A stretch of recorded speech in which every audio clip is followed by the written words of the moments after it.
Nagkakamali kami ng order, guys. Ito naman ay 90 piso ang isa. Bali 5 ang in-order ko. Tapos, dapat pala mango shake yung orderin ko. May kaso lang ang naibigay ito. Kaya nag-order ulit ako ng 5 mango shake. Ay, naku, sayang. Nagutom na daw sila, kaya kakain sila. Ito yung adopted ko. Ito yung lagi napunta sa akin, kaya lagi ko nabibigyan ng allowance. Ayan, anak ni Jessa.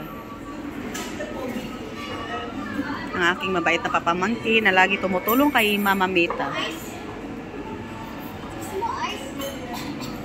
Kaya sabi ko kapag mag-high school siya, pupunta siya sa akin para mabigyan-bigyan ko ng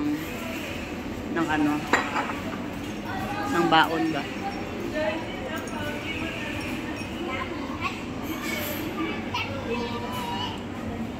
Paano kayo kakain mamaya? Ibusog na kayo. Hindi ka pa busog?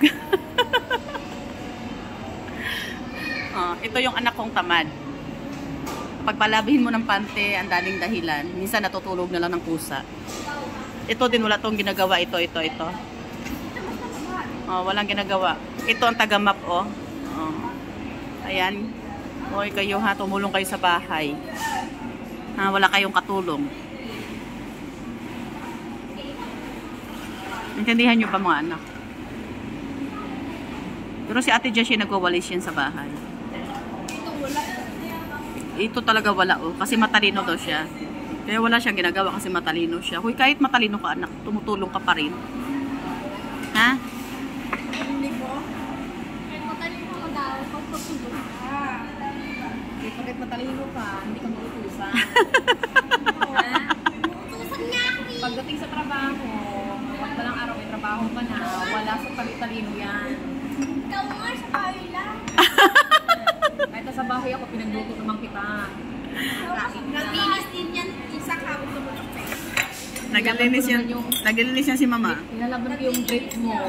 Gusto mo ipakain mo kasi yung bread mo? Ako na, nagbuka ng bread mo eh. Ano? Wala kaya? Ikaw nga. Ano? Wala kaya? Uy, hihira ka lang maglaba. Pinababad mo lang kasi iwanan. Ang dami naming kape. Ang daming kape. Naka-2 kape ako. Nakita ko talaga. Saya ko na yan. Kawawa mo ng bata eh. Pero iyo tayo talaga. Sige, mag-away kayo, mag-away. Bibigyan ko maya kayo ng kutsilyo tag isa sa inyo. Gusto niyo? Ha? Sige, away kayo. Mamaya, bigyan ko kayo ng kutsilyo pagdating sa bahay, ha? Nalakakalig ko. Sige. Lagi kayo nag-away. 2 lang kayo, nag-away pa kayo. Ha? Baka gusto nyo, ipaampod doon kayo Tita Ruda. Wala kayong allowance doon. Kapag hindi maganda ang mga ano nyo, Ayoko to na. ayaw mo doon. Magpakabait ka.